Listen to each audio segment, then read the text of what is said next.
Let me just take these few moments to tell you how absolutely thrilled I am to welcome you to the Kupferberg Holocaust Center here at Queensborough Community College, and to the sixth event of this year's National Endowment for Humanities funded colloquium series that's about fleeing genocide, displacement, exile, and the refugee, which is very timely, very important, and a fascinating topic that we've had some great discussions up until now exploring. My name is Dr. Dan Lusham, and I'm the director of this center. There are a few seats up front, and it's really an honor to welcome our panelists, and I'd just like to re-thank this year's faculty coordinators who are standing in the back, Aliza Attic, Myrna Lekic, and Kat Alves. They helped plan all of the events in this series, so as you filter out, make sure to find one of them and thank them. I would just, before I introduce Dr. Traver, who is actually doing the introduction for this event, I'm the pre-introduction, I wanted to let you know about two upcoming events that you all are invited to. The first thing is that in a couple weeks, on April 2nd, which is a Sunday, the center is hosting its 12th annual Holocaust Freedom Seder. The Seder is a traditional Jewish meal that Jews eat on Passover. The Seder, as we do it, is quite significant because the book we use that structures the event of the Seder was created by a U.S. Army chaplain in 1946 to use in a displaced persons camp, also could be called a refugee camp, in Munich. And this was the first Passover that this group of Holocaust survivors had after liberation from the concentration camps in Europe. And he put together, along with drawings by a Hungarian woodblock artist who happened to be one of the refugees in this displaced persons camp, he did some illustrations, and they put together a wonderful and inspiring Haggadah, which is the name of the book, and that's what we follow. Everyone is welcome. The Seder, as we do it, is not really a religious event or happening, so if you've never been to one, the Seder is actually the holiday on which Jews are most encouraged to bring in anyone who can come and join them, to have visitors, to have anyone come and join us. So for the community, this event is $14, but all students are free and welcome. And it's also a good opportunity because the crowd is, we attract most of the Holocaust survivors in our community who regularly come and speak here. So it's also a chance for you to meet a Holocaust survivor, and very different from how you might have met them before. They're not on a stage. They're sitting next to you passing the gefilte fish or the matzah. And so it's a really unique opportunity, and I encourage all of you, if you're free and can come on a Sunday, it'd be a really meaningful experience for you, I promise, and if not, I'll completely refund your admission. So we have flyers in the back, and to register as a student, you just need to walk into the office and give us your name, and we'll sign you up. The other thing that I want to mention, are you going to mention the next event in this series is actually a performance. An evening performance that's going to be in QPAC, in our Performing Arts Theater in the Humanities Building. And it's going to feature some of our music department faculty, including an original composition by one of our faculty members about the experience of being a refugee. Is that true? Using songs that were rescued by refugees. Using songs that were rescued by refugees. We have flyers about this event as well. It's also a free event, and it's going to be a truly fascinating and spectacular event. So I encourage you to grab a flyer on your way out. Without further ado, I would like to introduce you to the Kupferberg Holocaust Center's NEH Scholar in Residence for this year, Dr. Amy Traver, who will introduce our speakers today.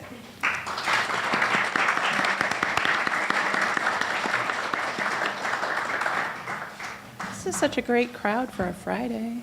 Thanks everyone for being here. So I'm going to make a couple comments just to sort of set up the conversation that we're going to have today. And because the topic is so important and so emotionally laden, right, I'm going to actually read them to you. So I apologize in advance for that. But according to a report by the United Nations High Commissioner of Refugees, we are living through a moment marked by the highest levels of popular displacement on record. For example, in 2015, approximately 65.3 million people, or 1 person in 113, was an asylum seeker. That's a displaced person who travels to a new country to request protection. An internally displaced person, a displaced person who has been forced to move within their own country, or a refugee, a displaced person who applies for protection in a country other than the one in which they currently reside. The vast majority of the displaced seek immediate shelter in nations close to their country of origin. That said, the United States has historically played a significant role in the voluntary resettlement of displaced people. For example, in the most recent fiscal year, we resettled almost 85,000 people, the most since 2001. Traditionally, our government has prioritized certain groups of displaced people for resettlement, those with acute medical needs, at-risk women and girls, and victims of torture. Today's event focuses on an additional group that received priority resettlement under former President Obama, those persecuted on the basis of their sexual orientation or gender identity. While the nature of this persecution can vary by country, prevailing religious or social ideology, moment in time, and people or parties in power, a cursory review of news reports on the topic reveals the violent, the oppressive, and the all-encompassing shape that this persecution can take. Pressure to conceal one's sexual orientation, denial of one's existence and identity as a gay person, extortion and scapegoating in society at large, forced marriage and childbearing, imprisonment for same-sex relationships, public ostracism and death threats for LGBTQ activism, jail time and fines for expressions of sexual orientation and/or gender identification, and capital punishment for specific sex acts. President Trump's executive orders on immigration have signaled a desire to prioritize different groups of displaced people for resettlement in the United States. In fact, his withdrawal of federal protections for transgender students in our nation's public schools, as well as his United Nations ambassadors' apparent hesitation to speak to the plight of displaced LGBTQ people during her confirmation hearing, may portend a weakening of our national commitment to LGBTQ refugees. Additionally, Trump's executive orders on immigration have signaled support for expanding the use of federal detention centers for displaced people who seek asylum once they arrive here in the United States. These prison-like centers, which house asylum seekers as they wait for a court to adjudicate their claims, can be particularly dangerous spaces for LGBTQ people. For example, a recent report of the Human Rights Watch details the abuses that transgender detainees in particular suffer in American detention centers. Physical and sexual assault, harassment by fellow detainees and guards, denial of access to necessary medical care, including hormone replacement therapy, and extended periods in solitary confinement. At times like this, I am heartened by the words and the work of those who advocate at the intersection of LGBTQ and immigrant rights issues, and I'm certainly heartened by your presence here today. So please join me in welcoming 3 such advocates, Daniel Drum, Sebastian McGuire, and Pamela Denzer, to Queensborough Community College. Daniel Drum has been a progressive leader in Queens for over 20 years. Previously an award-winning public school teacher, I understand that there's at least one person in this room who may have had him before. He was elected in 2009 to represent District 25, that's Jackson Heights and Elmhurst, in the New York City Council. Chair of the Council's Education Committee, he's also the founder of the Queens Lesbian and Gay Pride Committee. Councilmember Drum organized the first Queens LGBT Pride Parade and Festival, co-founded the Queens chapter of Parents, Families, and Friends of Lesbians and Gays, what we know as PFLAG, and helped found the Queens Pride House. We're also proud to claim Councilmember Drum as a former member of the Kupferberg Holocaust Center Advisory Board, which he served for approximately 10 years. And we'd like to thank his office for their support for our student fellowship programs. Pamela Denzer is part of the legal team at Immigration Equality. She represents LGBTQ and HIV-positive asylum seekers at asylum hearings and in immigration court, and she assists asylees with adjustment of status application and HIV waivers.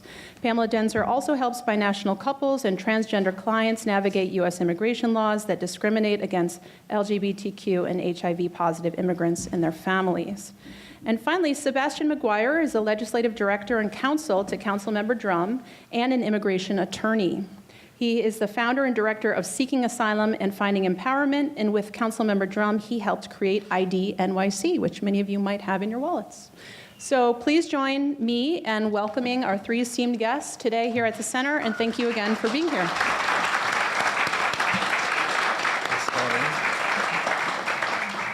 Thank you very much, everybody, and thank you, Professor Trava, for that introduction. Thank you, Dan, for inviting me to come here. I think we started to talk about this issue over a year ago, and who would think that we would come together today after the election of President Trump and find ourselves under the circumstances in which we find ourselves. So it was quite fortuitous to plan this over a year ago, and it's great for me to be back here. You know, I literally helped to build this building from the ground up. I was a member of the board, I guess back in the early 2000s or so, and it was an idea generated by Jewish people to have a remembrance for the Holocaust, which is so vitally important that we remember it, because those who don't remember history are doomed to repeat it. And there was much discussion at the time that we also have discussions such as the ones that we're having here today, and discussions around genocide as well. And this center has really dedicated themselves to all of those causes, and I particularly like the intergenerational program, and I think I still provide funding for that so that younger people can meet with Holocaust victims and learn about their experiences one-on-one. So thank you, Dan, for continuing to do that work here at Queensborough Community College. And I particularly love Queensborough Community College and come here to the theater quite often to see their shows. But Queensborough has a place in my heart. Even though I don't represent it in the city council, I represent Jackson Heights in the city council. And I'm honored to be moderating this panel and to be surrounded by distinguished activists and scholars. Obviously, my name is Daniel Drum, and just let me tell you a little bit about Jackson Heights as well. Jackson Heights is 68% immigrant community. It's said that of that community, 55% of the people who live, and I would say Jackson Heights, but it's actually Jackson Heights and Elmhurst, 55% cannot vote. Only 45% of the residents there can actually vote. And of that 45%, a very small minority of people actually do vote. So we truly have a situation in my council district where the minority rules, not the majority. Now, I had put forth legislation back in 2010, which I took from another council member. They turned it over to me to carry it moving forward, which would give voting rights to those who are legally present in the United States. So in other words, if you had a green card, or if you were here with asylum, or even if you were here as a student, you would be able to vote in municipal elections. Originally, I had 34 sponsors on that, but I was not able to get it through the city council. But I tell you that to just give you an idea of where it is that I'm coming from on this issue, because I deeply believe in democracy with a small d, as a Democrat, and I believe that our communities should be equally represented.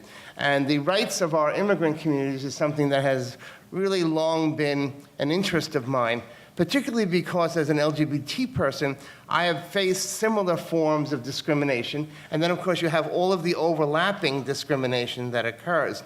I think it was mentioned in my bio that I started the Queens Lesbian and Gay Pride Parade, and I started it because of the murder of a young Latino man named Julio Rivera, who was murdered by 3 white supremacist skinheads who went out hunting, and that was the word that they used, for a gay person to kill. And they came upon Julio, they beat him over the head with a 40-ounce full bottle of beer and then stabbed him in the back and left him on a street corner to die.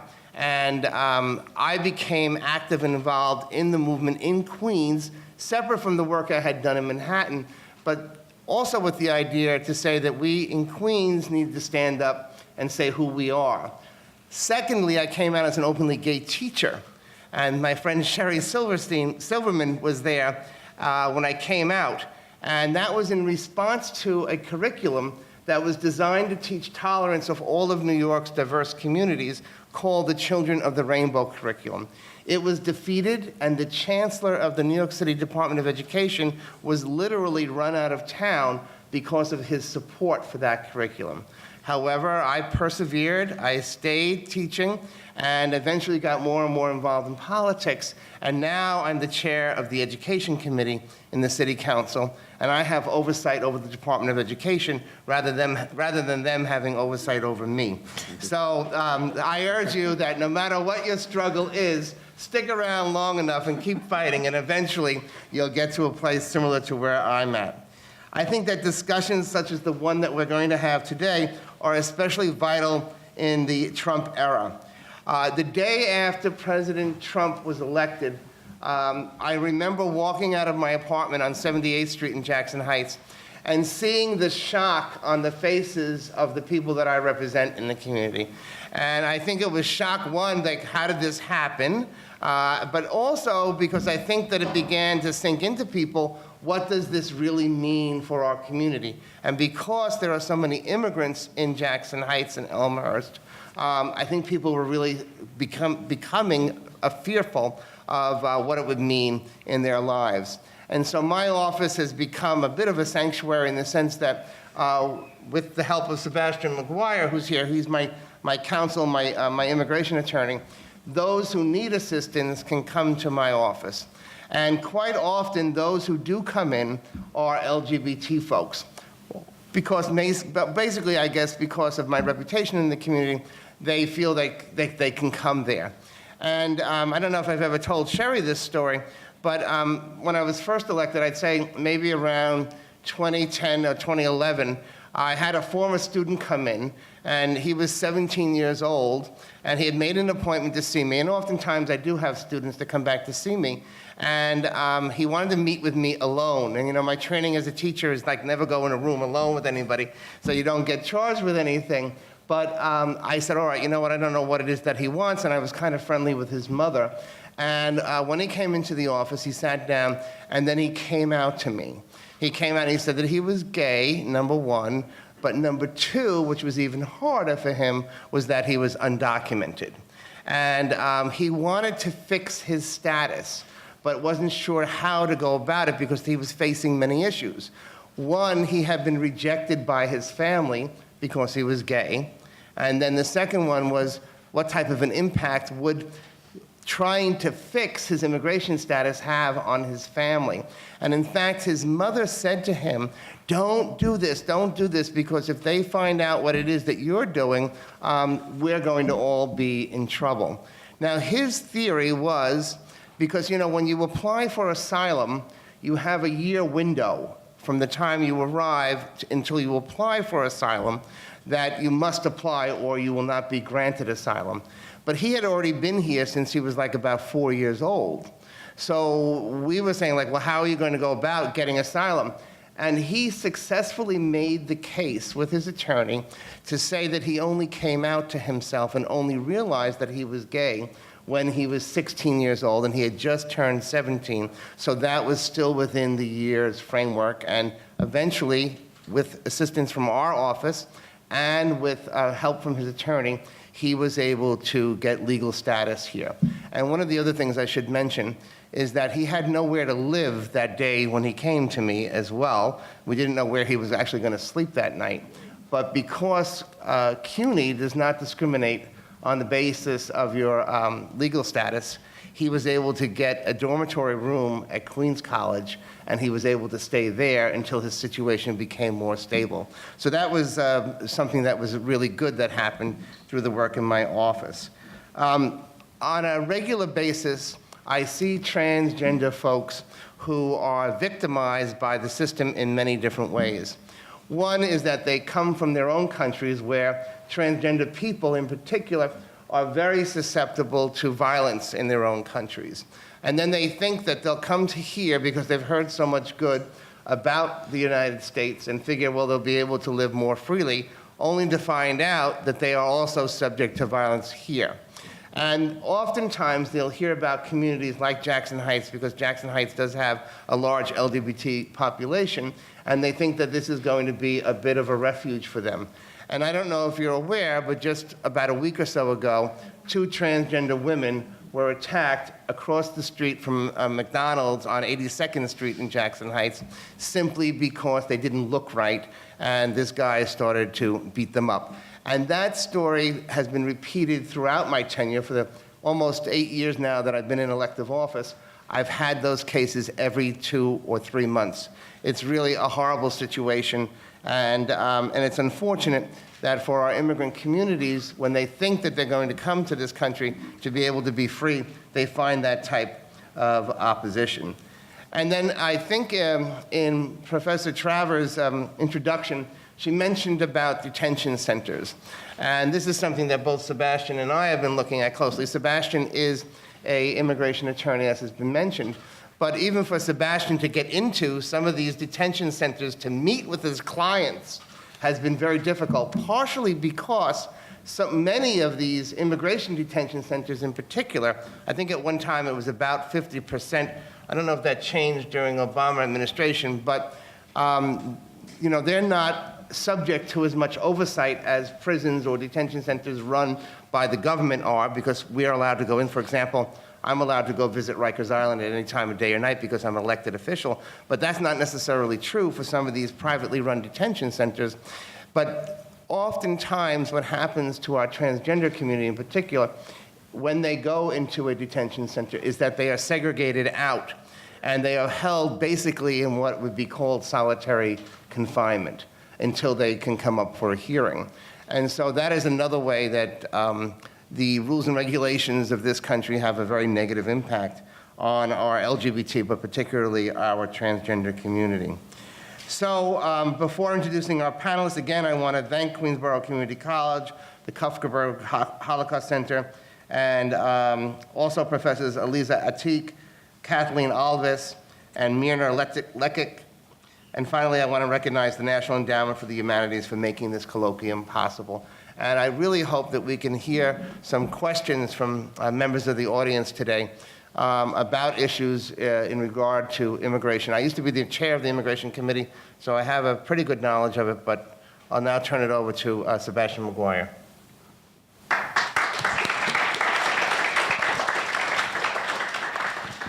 Thank you. Thank you so much, Councilmember Drum, my boss, and also a wonderful person to be working with on these issues, because he gets it. He understands really the unique issues that pop up with the intersection between the LGBTQ community and immigrants. And also, I think he's done a great job connecting those communities with the wider community as well. And before I give it to Pamela, I guess I'm just saying some introductory remarks, but a lot of us are under attack right now. Communities of color, immigrants, LGBT, the formerly incarcerated, poor people, sick people, women.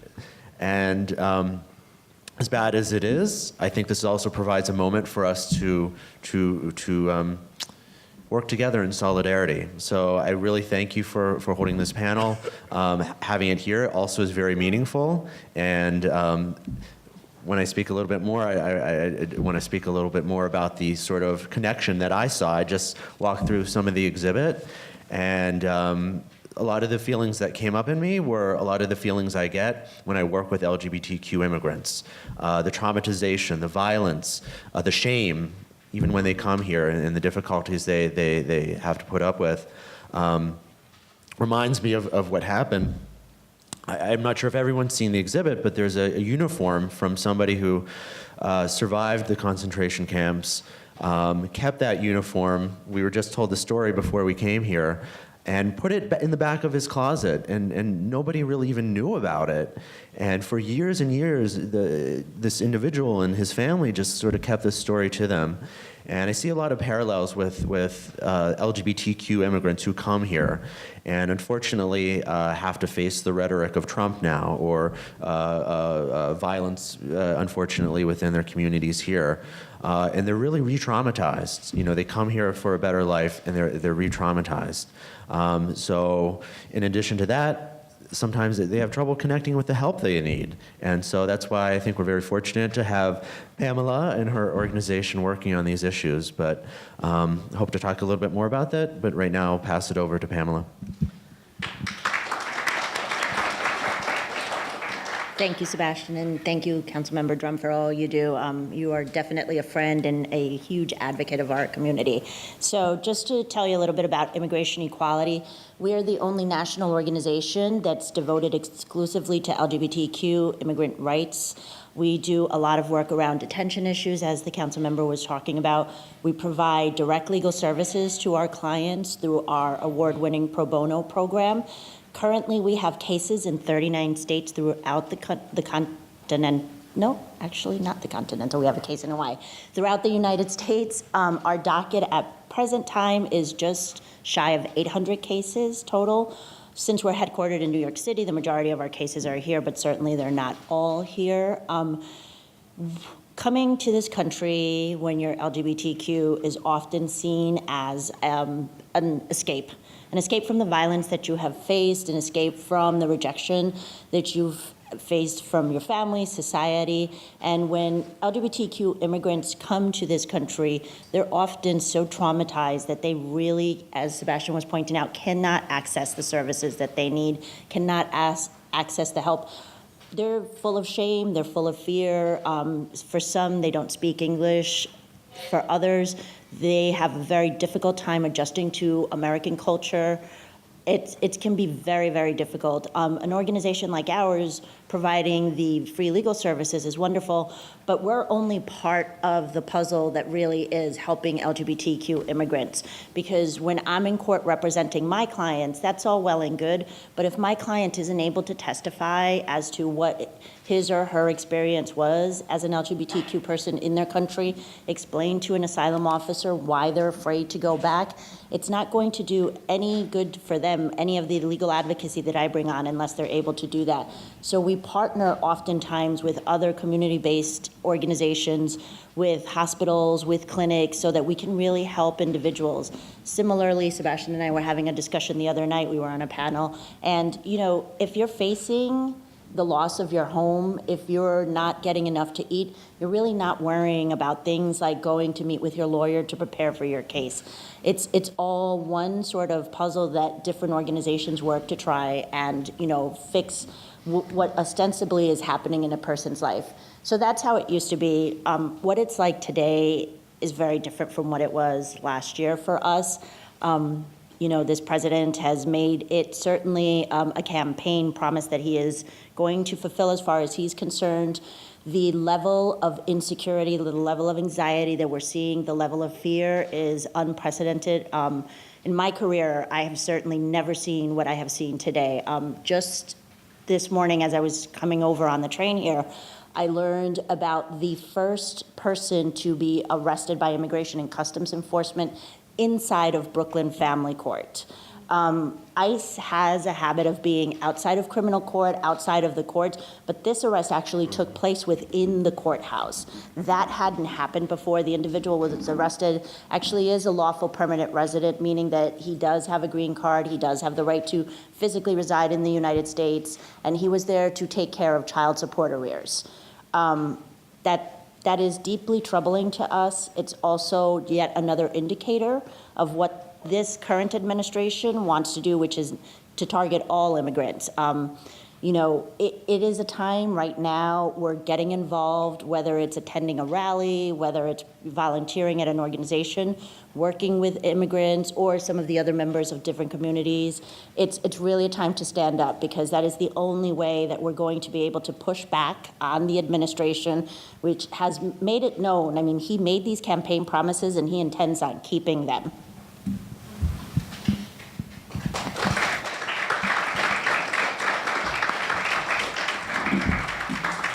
So I just think maybe I'll kick it off with a couple of questions, and then we'll turn it over to you all to ask some questions as well. What new challenges, both obvious and not so obvious, are being faced by LGBTQ individuals fleeing violence and persecution? And also, what challenges have not fundamentally changed? So I'll actually start with some of the not so obvious and some of the things. So under former President Obama, what was happening was you saw greater access for LGBTQ folk, whether it was initiatives to help trans students through, access to some of the things that he put forth, whether it was opening up the State Department so that same-sex partners could sponsor their partners to come to the United States. And what that did was that sort of triggered countries around the world to help and try and put forth some laws and regulations that would help, the nationals of those countries. So what you're seeing now is you may have countries that have, for example, same-sex marriage on their books, have actual laws that are supposed to protect against discrimination based on your sexual orientation or your gender identity. But the reality is that those laws are not enforced in those countries, which makes it very difficult for someone from those countries to get asylum. So for example, a gay man from Colombia may have a harder time now getting asylum because the asylum officer or the immigration judge will say, but you can marry your partner in Colombia. Your partner can get benefits. What's the problem? I don't see the problem, when the reality is really different. So we've all heard about Trump's actions around the executive orders, the travel ban, and other measures he's taken. And just want to remind people that, as bad as those are, the impact really filters down to every level that immigrants, and especially LGBT immigrants, have to interact with the government on. So for example, something that we're seeing is that, so I've had to deal with the immigration bureaucracy. Some of you here or your families may have dealt with the immigration bureaucracy, and it's a really onerous process to begin with, right? So it's difficult. Add on top of that the trauma that all asylum seekers face, and LGBT issues that we're talking about at another layer. So what I've seen is an emboldening of, for example, immigrations and customs enforcement agents. So it's always been difficult. It's always been bad. Obama had his own challenges, but his statements on the LGBT community really probably held back a lot of those ICE agents, who maybe their impulse was to bully and to maybe not treat immigrants so nicely who were before them, but now I think the gloves are off. And right now, we see some terrible situations happening. Pamela's organization is very much involved in this, but there's a man who came from Russia, sought asylum. Luckily, he had a little bit of money, and he's in a fairly good situation, wanted to take a vacation. So he took a vacation, went to the U.S. Virgin Islands, U.S. territory, should be no problem. This is after he applied for asylum, and tried to fly back to the mainland United States, and he was stopped and detained, which is totally unacceptable. He has a pending case. He's simply waiting for his date, which is a very long process. Now they're making people wait a very, very long time, and he was detained.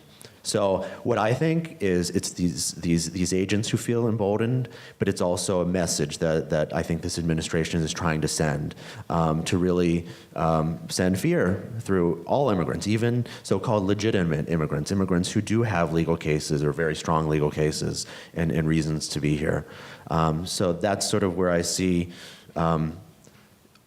the old stuff, the old challenges, which is the bureaucracy, and the new challenges, which you're getting a lot of this fear, I think, very concertedly being infused in the process.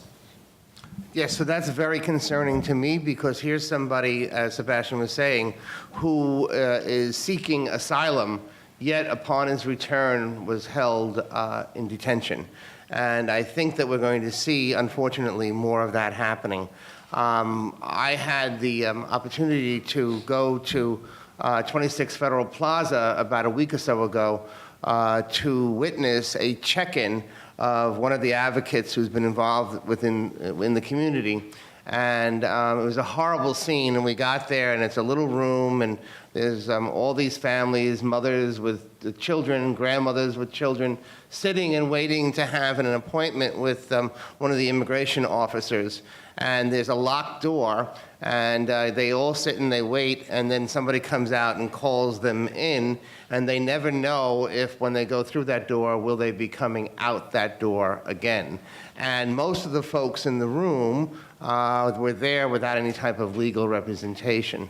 And we went to witness it. But what I wanted to say is that I went with other elected officials. I went with the Speaker of the City Council, Melissa Mark Viverito, and Councilmember Jamani Williams, and Councilmember Idanis Rodriguez.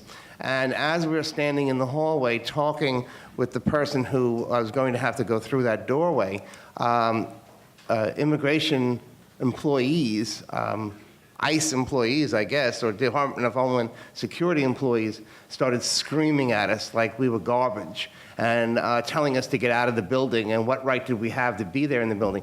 Now, if they feel that they can do this to elected officials, imagine what they feel that they can do to other people who are just sitting there waiting for their appointments. So I think that you're right in saying that they have, feeling that they're emboldened.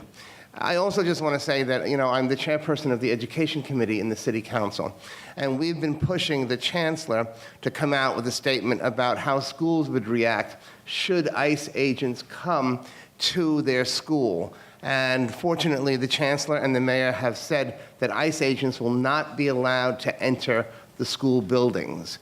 And if, in fact, an ICE agent were to show up at a school and hand a principal a subpoena, we will only honor the judicial subpoenas, and that has to be presented to a principal, and the principal will have to send it up to the superintendent, and the superintendent would send it to legal. But we do not want ICE agents on school property, and there have been a lot of rumors in communities already about how safe is it, because I think many of you may have seen the video where a girl videotaped her father was dropping her off at school, and they picked him up after he had just dropped her off to go to school. Unfortunately, we can't control what happens off of the school grounds, but we will control in New York City what happens on school grounds, and we will continue to resist. So let me go to another question, if you don't mind, and maybe then we'll see if people have questions of their own. A special challenge faced by LGBTQ immigrants is that other groups of refugees and asylees don't face hostility and rejection from their own families. On top of that, these immigrants often confront discrimination and, sadly, violence here in the United States in a variety of settings. Given the precarious situation of many LGBTQ immigrants, would you address strategies for surviving and even eventually thriving that these immigrants can use? So we see that time and time again in our office. As welcoming as New York City is to immigrants, as much as elected officials are doing, both on the city level as well as on the state level, it's still very difficult for LGBTQ folk. The incidence of hate crimes and violence against them, in particular transgender individuals, is 10 times higher than it is for the rest of the immigrant community. What we see often in our office is that a lot of times newly arrived LGBTQ immigrants are living in communities where they are living with individuals from their homelands, from the countries that they fled, and it's very much a difficult situation for them because now they're here in America thinking, yes, I'm safe, but they still need to hide who they really are for fear that, the neighbor that is going to somehow get the news back to someone in their family back home. One of the strategies that we often talk about with clients is trying to identify community-based organizations that can provide them a safe place to go to. Be it, Queens Pride House, be it the LGBTQ Center, Brooklyn Pride House, Bronx Pride House, all of these organizations are sort of safe spaces. And this way, an individual can work on trying to understand the culture that is both American and the culture of New York City, as well as trying to, facilitate things like finding work, But it's difficult, right? A lot of our trans women are profiled. I know NYPD, if any NYPD is here, they would disagree with me. They are. They're profiled. They have a higher incident of contact with the criminal justice system because of this profiling. It can make it really difficult. Something as simple as producing identity documents for LGBTQ immigrants can be really, really, really difficult because in most countries, they're not going to issue those documents with their gender marker, with their name, and this all exacerbates their sort of fear about how am I going to facilitate my life now that I'm here in America. So I would say to the LGBT community, LGBTQ immigrants, find safe spaces. Don't stay at home. Don't be depressed. Don't stay alone. Connect with others in your community and beyond your community even. But find those spaces and get out and do something. And then for people who aren't LGBTQ identified, maybe in this room or beyond, be an ally. If you know somebody or you suspect somebody might be an LGBTQ immigrant, be an ally. Help get them involved in whatever you're involved in. It doesn't even have to be LGBTQ related, because the impulses for a lot of these immigrants is to look inward and to stay very isolated. So these people who feel very isolated really need that support from their communities and their friends and classmates around them. If you don't know much about LGBTQ issues or immigration issues, get training. Your professors, folks here, others can connect you with resources. Larry Nelson is here. So get connected, get resources, and find out how to be a good ally, how to be sensitive to these issues. And Just want to say who Larry Nelson is. Larry Nelson is running the LGBT support group here on campus, the club, and he's also a founding member of PFLAG, Parents, Families, and Friends of Lesbians and Gays. So Larry, thank you for being here also. so Larry's a great resource to go to, but let's give him a hand. But a lot of you, again, people who aren't identified as LGBTQ come from communities that, let's be honest, might not be the friendliest to LGBTQ individuals. So that's why I think it's important to get training and to get connected, even if you aren't. And how do you respond when you hear a homophobic comment or anti-immigrant comment or whatever? Getting that sensitivity training is very important because, again, one of the key things that you can do to help somebody is to help get them connected and make them feel safe. All right, so maybe we should just go to questions from audience members, if that's all right. Okay, great.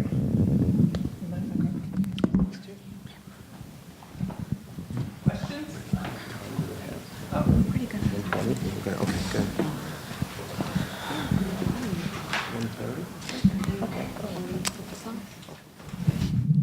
I'm not sure who to direct this question to exactly, but I was wondering if I could get a bit more of the global perspective, perhaps. Like, what are the types of societies that that are creating conditions that LGBTQ folks would need to flee? And I understand, just from reading the news, I have a sense of some of those things, but is that increasing or decreasing, or what's going on globally, I guess? Well, it varies a lot from country to country. I think if you look at a country like Uganda, where they had a Kill the Gays bill, which was defeated, but still think of the mentality that something like that could even be passed, or thought that it could be passed, is just a horrible environment. I think you'd probably see a lot of that in many of the African countries. But then again, in South Africa, you have a very progressive approach, and I think marriage equality is allowed in South Africa, if I'm not mistaken. You look at Mexico, for example, and Mexico you would think would be much more religious, Catholic, and probably some machismoism would enter into it. But then again, Mexico City has marriage equality. That's what we were referring to before as making some of these cases a little bit more difficult when you apply for asylum, because a judge, by the way, many of the judges in immigration court have no credentials in terms of their ability to understand immigration law, and many of them just political appointees, and they're making these decisions based on their own limited knowledge of what it may be like in a country other than the United States to live in. And so they don't understand how discriminatory Mexico can still be, and actually how violent and life-threatening some areas of Mexico could be. So we see things changing. I think in Argentina, they also have marriage equality. In Spain, they have marriage equality. European countries, so it varies from country to country. But then again, in Iran, they do hang you if you're gay. So you see that happening. So it's a country-by-country evaluation. I'd agree with everything that Councilmember Drum said, but also for me, it's separated into two main categories, which is religious-based and also political scapegoating. And a lot of those go hand in hand. So for example, in Uganda or Russia, for example, Russia's not a they have a Russian Orthodox community that has a growing political influence, but a lot of people are not particularly religious. However, Putin is using the gay community as a scapegoat to distract from what he's trying to do to the country. So I would characterize that. Also point out with Uganda, a lot of the activists from Uganda and other countries come to us asking for help and saying, please stop sending your homophobic U.S. mainly right-wing religious pastors and other people to our country, because they're stoking up the fear. They're increasing the difficulty in our country. They're losing here. They're losing ground in this country very rapidly with marriage equality and other advancements, and they're looking for other places to go and spread their message. And ultimately, I would say it's a money-making operation for them. So I would characterize both of those things, and thank you for Councilmember Drum for also pointing out the situation varies within countries. So we have to deal with those issues as well. And in addition to agreeing with everything that Sebastian and Councilmember Drum said, I would also like to point out that what happens is you have regions. So for example, what happens in the Russian Federation spreads like wildfire throughout the former Soviet republics. So 2013 was a pretty awful year. It was, in 2013, you had anti-gay propaganda laws that passed in Russia. I was fortunate or unfortunate, depending on the way you want to look at it, to actually be there the week that the laws were voted in by their parliament. And I remember I was traveling with my partner who was wearing immigration equality hat and shirt, and I thought, you need to take that stuff off. We can't be here with you, boldly praising immigration equality. I'm not admitted in Russia, and I don't know what's going to happen if we get arrested. But having said that, what we're seeing now in the Central Asian republics, what we're seeing now in Georgia, is sort of this swing of trying to pass similar laws like they have in Russia. That's not just unique to that particular area. You're seeing that in parts of Asia. Just last month, the president of the Philippines basically went on a tirade, very similar to the tirades that you see in Africa. It tends to be that Uganda and Nigeria tend to be the two countries that sort of push part of Africa. So what often happens in one country that seems to have political influence or a bit of power in the region, you will see start spreading to other regions. And I wanted to say the Caribbean also remains an area of deep concern. Countries like Jamaica, for example, we see a lot of refugees coming from Jamaica. Questions? Yes? Do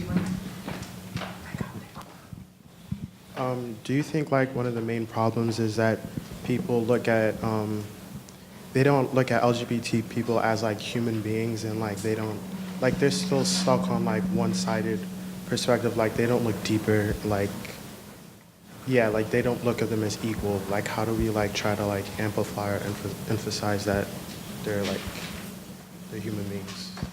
I think that's an excellent question, and I think that is at the base of everything that I, as a LGBT activist, have done. And I think the most important thing that we as gay people, I say gay, they say queer, There's a difference in the ages here of which words we choose to use, but is letting people know us as human beings. And I think when people find out who we are, that we are family, your friends, your neighbors, your teachers, that begins to break down the walls of discrimination.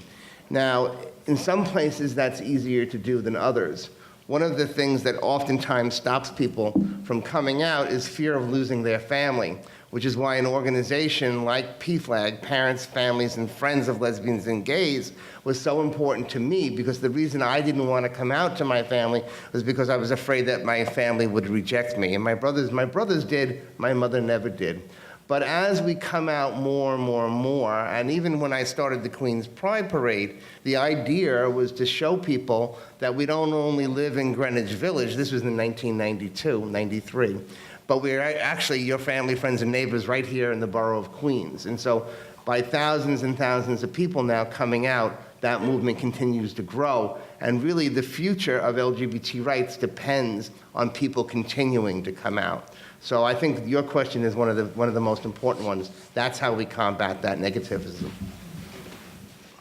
Just to sort of add to a point to that, and that is a wonderful question. So when the battles for marriage equality were going on, it was, about rights, right? I should have the right to marry my same-sex partner. I should have the right to enjoy this benefit that opposite-sex couples have. A lot of the organizations that were doing that realized that that messaging wasn't really sort of going and really being understood by everyone. So the conversation shifted a little more to, this is your father, this is your uncle, this is your mother, your cousin, your sister. They love whom they love. We want to support the family. So there was kind of a shift to the point that you're making, which is taking it a little bit away from the rights arena and turning it more into, well, yes, I want my sister to marry her partner. I want my uncle to marry his partner.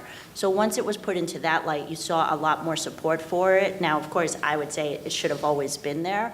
But, the reality is, to what you're saying, when people start seeing individuals as their neighbor, their son's teacher, their post office worker, it does change the conversation a lot.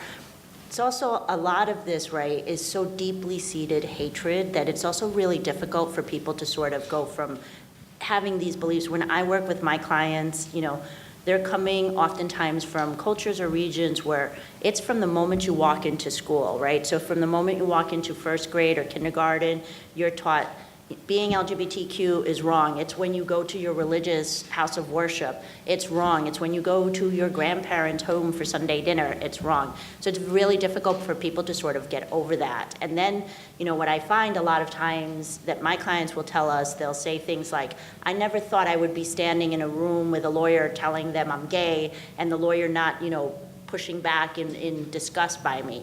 So it's definitely a cultural shift that has to happen, but I think it takes time. In Ireland, they just passed about a year and a half ago now, almost 2 years, I guess, marriage equality, and it was passed by voting. People had to vote for it. And 62% of the people in Ireland voted for marriage equality.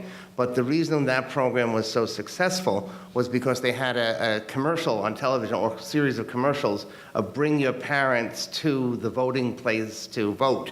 And when young gay people were taking their parents to the polling place, parents realized, hey, this is for my son or my daughter, for their rights. And I think that's one of the main reasons why it passed in Ireland. Questions?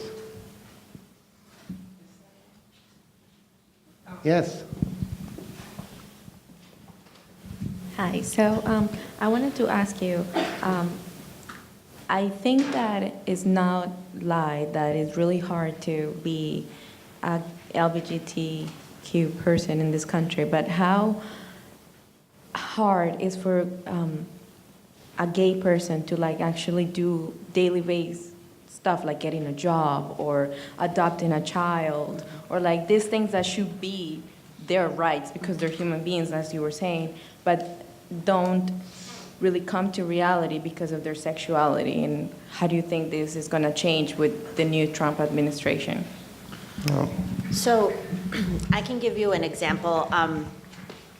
I represent a lot of binational couples. That means couples where one person is a U.S. citizen and the other person is what we refer to as a foreign national. So, and I represent, because we're an organization that represents low-income individuals, most of the families that I represent are low income. So one of the things, to your point, is that when you're going for a marriage, green card marriage interview, as we refer to it, you have to prove that you married your spouse for reasons other than to get a green card for your spouse. So they're going to look at things like, do you have joint tax returns? Do you hold the lease or the deed in common? Do you have joint credit cards, bank accounts? All of these things that the government here assumes are things that a married couple does. The thing is that when you're a same-sex couple, you're not out, to your point, because you're afraid you're going to lose your job. You're afraid that if you walk into the bank or the credit union in your neighborhood, that's, you know, the daughter that goes to church with your mother is going to, you know, go and tell and this and that. So it is really difficult to navigate that. It's really difficult to prove the legitimacy, if you will, of your relationship. And, you know, it makes it hard. But one of the things that I always tell people is that immigrants in general, and I think a lot of you probably know this, they're strong, strong people, right? They have resolve, they push through it. You know, I myself am an immigrant. My family fled, actually my father's family fled the Nazi Germany, and then they ended up in my homeland of Chile. And my grandfather was, for a short period of time, was the president of the Socialist Party in Chile. So we had to flee when the coup occurred, and, you know, they were after us. But I say that to you because we never lost our resolve, right? As difficult as it was, as difficult as things like, you know, although we did speak English, we spoke British when we came to America, which was not English, as I quickly learned when I arrived. So you find a way, but it is difficult. In places like New York, at least you have laws. You have the New York City Human Rights Commission that you can complain to. I often worry, right now I'm representing 3 couples. One couple is in Huntsville, Alabama. I'm extremely worried for them because until I can find an attorney that's going to pick up the case for me, I don't know what's going to happen to my client's spouse. They've been married now since 2015 when marriage equality came to the country. My client's spouse has been in this country for 15 years. She's petrified. She's a black woman from Nigeria. Every day she leaves her house, she's worried. I have another couple in Georgia, extremely not immigrant friendly. I'm sure Sebastian would agree with that. The Georgia immigration courts are some of the worst in the country. And I represent another couple down on the border of Texas. Those are 3 really, really anti-immigrant sort of places to be right now. But, you know, they still go on, right? They still have to do everything that they do. You kind of find this inner spirit sometimes, and then through the help of community and organizations, you manage to put your life together. I want to emphasize all great points, and I want to emphasize because we have a difficult situation at the federal level, that resistance is necessarily going to happen at the local and the state levels. So we're fortunate in many ways that we are here in New York, and a lot of our elected officials are looking out for us. There's a lot of work to be done, and I would encourage you, if you see a gap in the law, or you see a new policy, or some other idea. I mean, that's how we got the idea of IDNYC. People were complaining about problems they had by not having ID, and so we helped design that program. But if you have ideas, please get engaged. Contact your local officials. Let us know. And that runs across the gamut, not just LGBT immigrant issues, but any sort of issue, especially with immigrant communities, because a lot of times we don't hear those voices, or we're not aware of particular issues, right? Because we're not maybe in that community. So I think it really benefits everyone if you come, you know, forward to us and let us know, or work with community organizations on a variety of issues.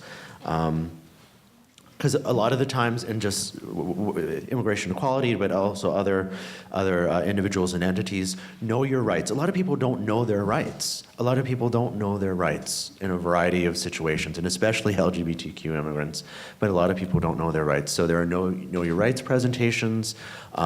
people here are obviously going to school, so use this opportunity to know your rights. You'd be amazed, I'm amazed always by people don't know their basic rights. You know, they don't know they have freedom of speech, for example. I've run into people who don't know that, you know, on public sidewalks, you can, you know, you have freedom of speech. But that's just an example, but I would encourage you to get engaged and to know your rights and to help others know their rights.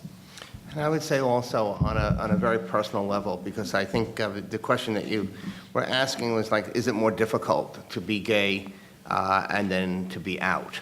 And for me, what I found is that it's much better to be gay and to be out.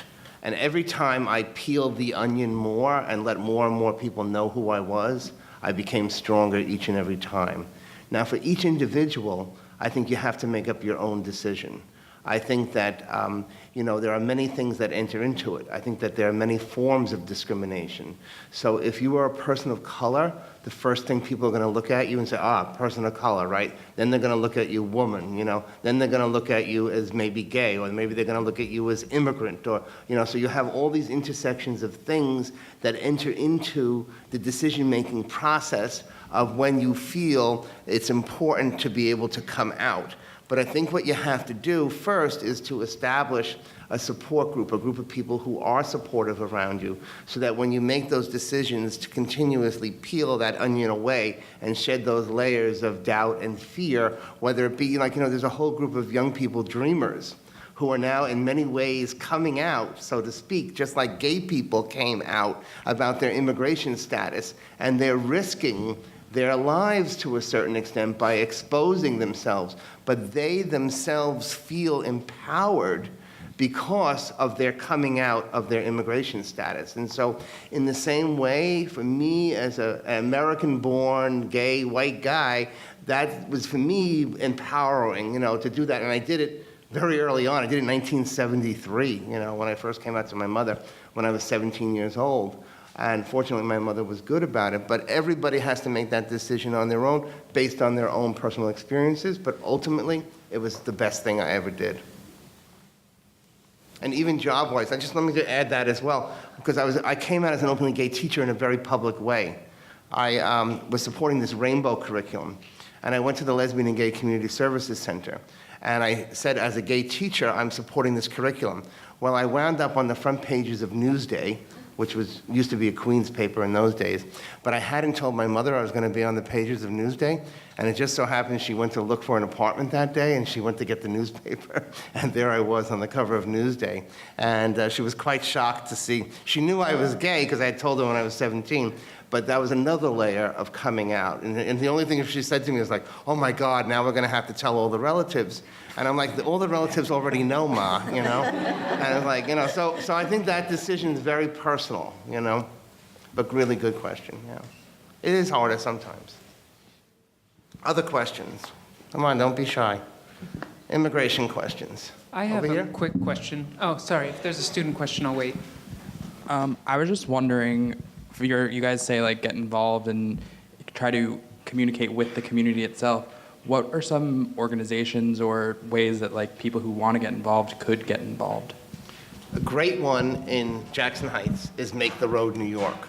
And they do fantastic work, both for the regular non-gay immigrant community, but also for the gay community, and then also specifically for the trans community. They're on 92nd Street and Roosevelt Avenue.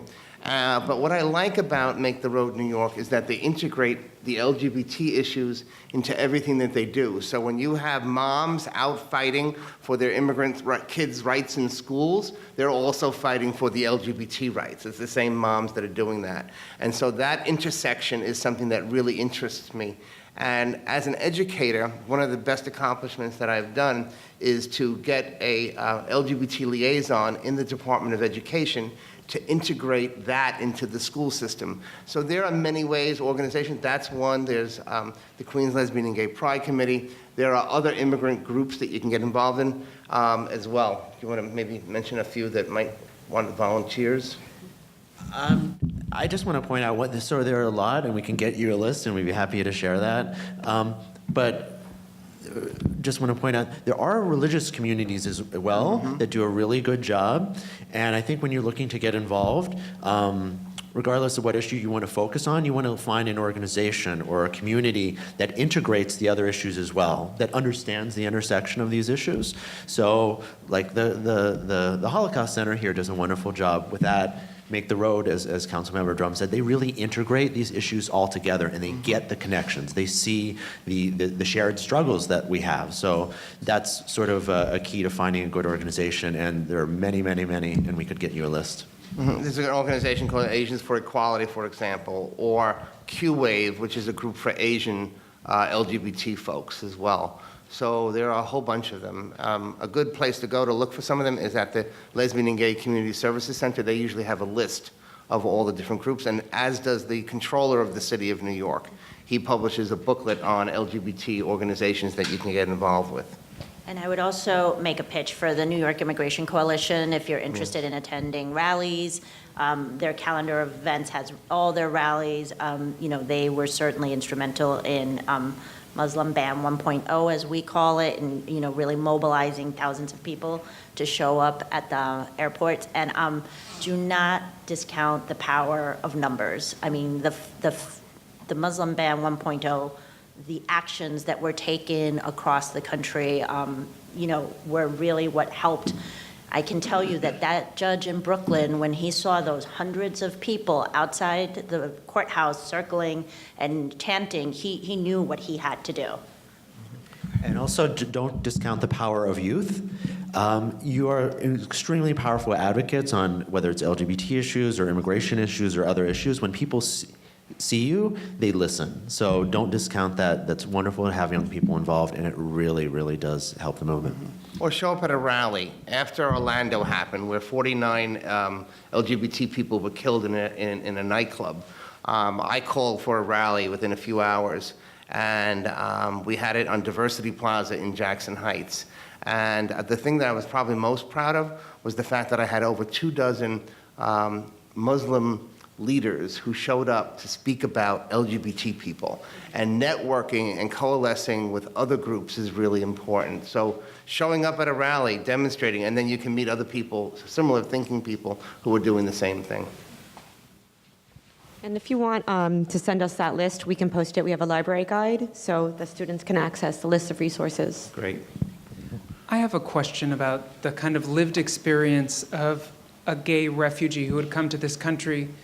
And I'm going to get to it quickly by reference to the experience of many Holocaust survivors who, after the war, for instance, would find themselves in Israel, where they came to discover that the Israeli community, the Israeli society, wasn't very interested in hearing the stories of survivors. In fact, had a great deal invested in silencing the survivors because the experience of the survivors as victims didn't go along with the self-image of the new Israelis as strong creators of a new land.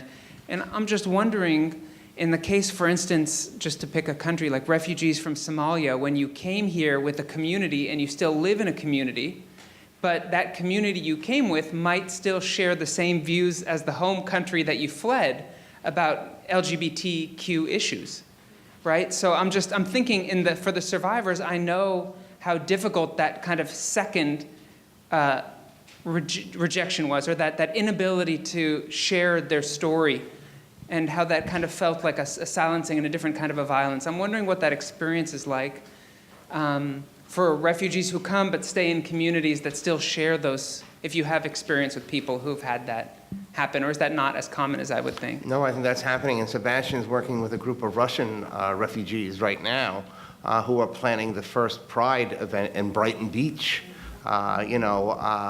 We've worked with folks from Make the Road, as a matter of fact, about having, and they've had now for about 7 or 8 years, a Pride event in Bushwick, but mostly Caribbean Latino folks, that live in that community as well. So, I mean, from my experiences, what I would say, also having been somebody who has gone through the AIDS crisis as well, is that silence equals death. And I think that it's continually important that we come out and speak about our stories. And also from a personal experience, because this is something that is not unfamiliar to me, but like when I would try to talk to my great-grandmother about what it was like fleeing the famine in Ireland, she was like, oh, no, let's, that's in the past, we don't want to talk about it, But I think it was important that we talk about it so we don't forget about it or that we don't repeat it. We have a couple more minutes. Any more questions?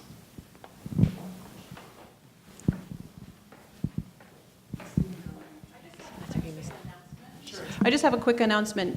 Sebastian, thank you for mentioning the Know Your Rights kinds of events that are happening around the city. One is happening here on April 5th during club hours. That's a Wednesday, 12:10 to 2. We have folks from CUNY Clear, which is CUNY Law School's immigration group, and a group of faculty and students from LaGuardia Sanctuary Coalition. They're coming to talk about your rights and how CUNY is behind you. Okay, April 5th. It would be helpful for me to be a better advocate, to learn more. I happen to come from a family that came to the United States a few generations ago, so I have a very limited view of what the process is for an immigrant. Could you tell me about that? You were speaking about it being onerous. Sure. So I will sort of make my remarks just to asylum specifically because the world of immigration law is so vast. But as Sebastian had, or actually Councilmember Drum had pointed out, you have 1 year from your arrival into the United States to seek asylum, to file your application for asylum. That's if the government hasn't arrested you and is trying to deport you. That's a separate matter. But 1 year goes by very quickly. I work a lot with clients that have missed that 1 year. If you miss the 1 year, then there are two very narrowly defined exceptions. One is changed circumstances. So if you can point to something that has changed, be it maybe a law that wasn't on the books in the country you fled that has now been passed. We've used individuals' HIV status as a changed circumstance. We've used the fact that someone has started transitioning, coming out, as the council member had talked about earlier. But you file this application for asylum, and then you wait, and you wait, and you wait. You wait in some parts of the country more than 4.5 years to have an interview before an asylum officer. That asylum officer is going to look at the application, look at all of the documents that you've submitted with the application, and interview you as to the reasons why you fear going back to your country. The individuals that are represented by counsel are most often successful. If you don't have a lawyer, it's very difficult. A lot of times individuals don't understand that you have to demonstrate that you have a well-founded fear of persecution. Persecution is something specific, things like there's laws on the books. I'm a trans woman from Honduras and I'm afraid the police will target me. I'm a gay man from Russia. Myself and my boyfriend were beaten up, those sorts of things. Persecution isn't necessarily discrimination, which is what a lot of individuals from a lot of non-common law republics think about. So it can be really difficult. It also can be very difficult to have to tell an officer about the things that you've already experienced. A lot of my clients tell me, do I have to tell them everything? And you might forget one little fact that differs from what you put in your application that you filed 4.5 years ago, and that's the basis for an officer to deny you. So what happens when you're denied asylum before an asylum officer? If you're here in the country without status, which by this point most folks are, you're referred to immigration court. And that proceeding's very different. It's adversarial. There's a judge. The government is represented by a trial attorney. And that process can also take years. That's a very condensed version of what it's like to get asylum. Mm-hmm. And then on top of that, so New York, adjudicators, in other words, asylum officers and immigration judges are pretty relatively sensitive to these issues, so we're lucky, not everyone, but we're lucky here, and that's thanks to the work of Pamela and others, but a lot of them are not sensitive either to LGBT issues or even immigrant issues. So what they should be doing is looking for a reason to approve your case, to approve your application, but instead, I found, they look for reasons to deny. And immigration law and asylum law is such that one little discrepancy can blow the whole case. And that's not supposed to be the way it is, morally, legally even, but that's what happens, that they have this license to deny cases where they shouldn't be denying cases. So that's why we say you need a lawyer. To go through this process, especially asylum, you need a lawyer because of those challenges there. And just to emphasize what Pamela said, the hardest, I've done many of these cases, the hardest part, so the paperwork is a headache and putting together things are a headache, but it's the re-traumatization that people have to relive the stories that they wanted to forget. They have to go to the deepest, darkest place in their lives and share that, not just in front of you, who's a lawyer who might have built some trust, but in front of a total stranger who, in a very, very scary setting and situation. It's a very, very harrowing experience, to say the least, from what my clients have told me. There's so many things that, ways in which immigrants become legalized, so to speak. But I just want to mention, one that may be interest to this group is DACA, Deferred Action on Childhood Arrivals. And, people have applied for that. You had to be between the ages of 16 and I think 31, the time of the announcement, and Obama did it.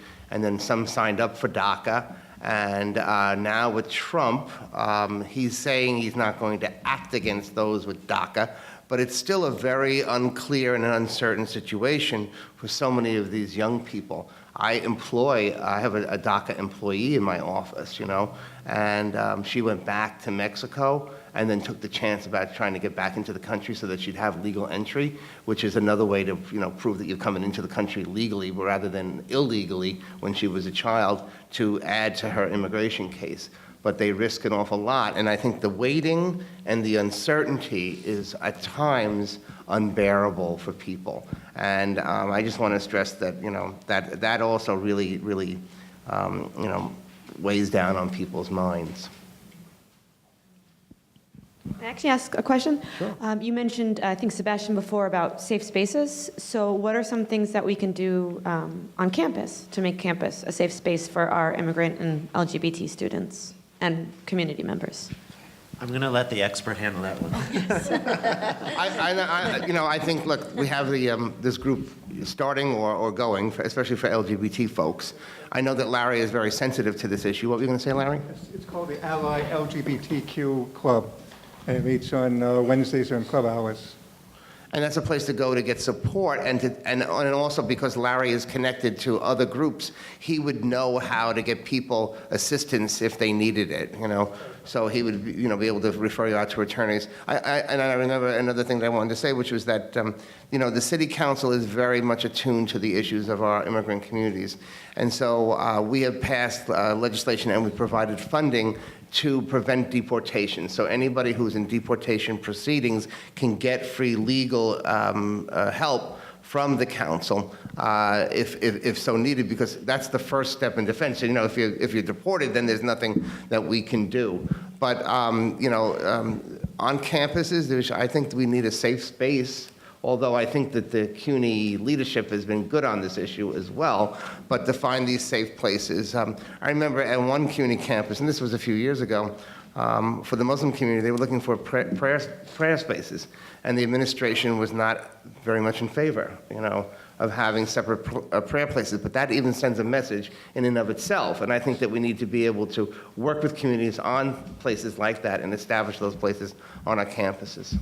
And it's not just an actual safe space, it's a whole attitude, an environment that you create through language, through giving people visual and audio cues that this is a safe space. Even little things, people pick up on that. If they see a rainbow flag here, it makes LGBT people feel a little bit safer. Or, you say something positive about immigration, or you have all gender bathrooms. That makes a lot of people feel safer. So it runs the whole gamut, and Councilmember Drum is leading in New York City, making sure our public schools, our K through 12 public schools, do become safe spaces. Hi. For a person who has a religious background and they're afraid that even their God might forsake them or push them away, how would they go about it? Like knowing that they're religious and their church would push them away and think that they'll be banished in hell or something like that. Well, that was a big concern for me, and I actually, at one time, thought about becoming a Catholic brother, not a priest, but a brother, and was rejected by the Brotherhood, which now I think was probably the best thing that could have happened to me. But if you know, for those who are members of faith communities, there are religious organizations that do support gay rights. Reform Judaism supports gay rights. Sebastian belonged to a church called Metropolitan Community Church. The Episcopal Church is changing their opinion on a lot of things. Some of the churches now are allowing marriage equality, or having gay marriages. So, you know, one of the things you can do is shop around for another religion or another church. Or the other thing you can do is something that I did also, once I was rejected by the brothers, was to fight within the Catholic Church to make it a more safe place. And I think we've made some progress even there, because now the Pope has said, who am I to judge? You know, so little by surely things are changing, and that change is happening from the grassroots within the church itself. So I think that's what you have to do. Hi, my name is Dee Broadbar, and I just want to let everyone know, in case you didn't, that we have a counseling center here at Queensborough, and it's a confidential space, so that means it's private. We also run an LGBTQ support group, again, confidential, and that's run on Thursdays at 3:10. So please do seek us out. Come speak about whatever it is, immigration, LGBTQ, the intersection of those, and we will support you there. Sure, we're in the library building, room 422. Okay, hope to see you.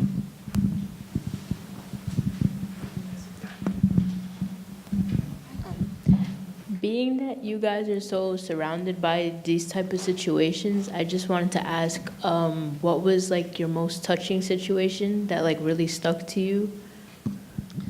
That's an excellent question.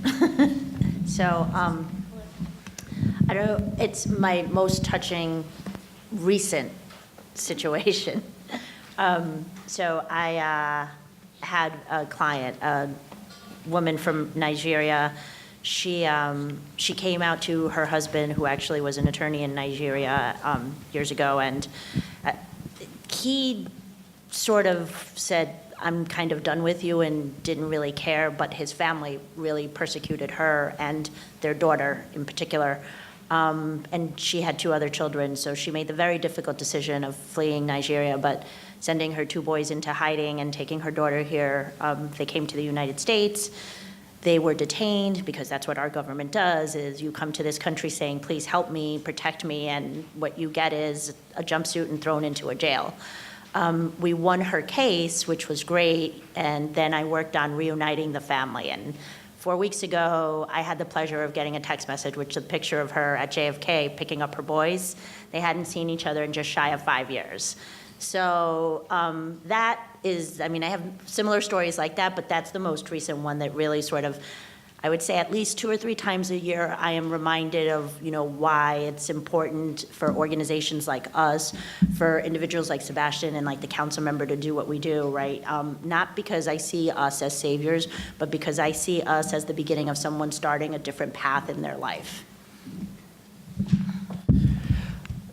I'll talk about a recent, very moving situation that I had, which was a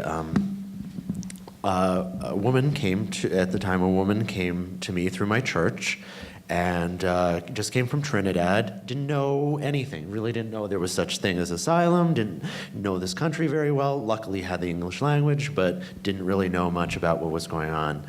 And after talking with this person, I realized that they had an asylum case. They went through horrendous violence, sexual violence, physical violence in Trinidad.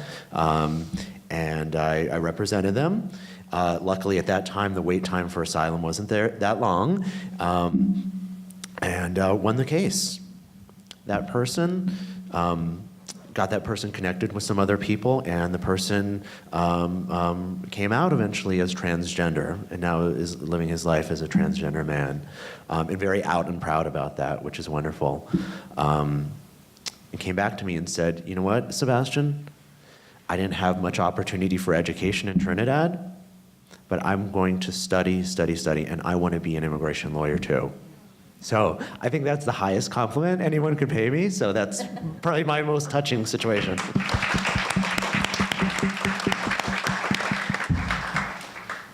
For me, it was that boy, Juan Marrero, who I told you about in the beginning, who came to me and closed the door and then came out to me about his sexuality, but also about his immigration status, and who is doing so well now. And I think there's a former student of mine here in the audience. Is that student still here? Where? Oh, hello. Don't embarrass I want to see who it is. Oh, I want to talk to you. Did I have you in 4th grade? Fourth grade, see? But that to me is the most beautiful thing, is being able to come to an event like this and see my former students or help my former students as well. So thank you for being here.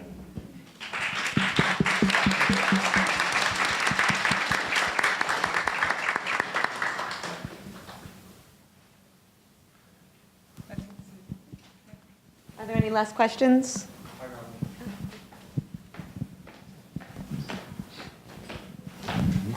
Okay, so this is a question for the whole board. How do you guys feel like we can do if the current administration doesn't do any changes, even though people are protesting and stuff like that? He's already lost on the immigration ban twice. Yes, let's give a round of applause. I hope he's lost the health care bill. I don't know what happened today. What? Yeah, well, let's see. We had to got to see on that. So now we're going to hand him another defeat, right? We're going to hand him a defeat on taxes, and we're going to reclaim the Senate and the House of Representatives in 2018 and push back on him and say, no, that's not what America is all about.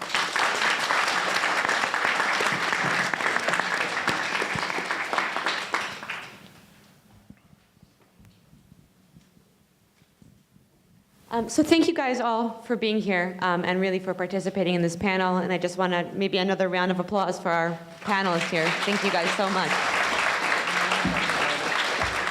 And on your way out, please make sure you fill out your evaluations and leave them in a box in the backs. And that's it. Thank you guys for coming.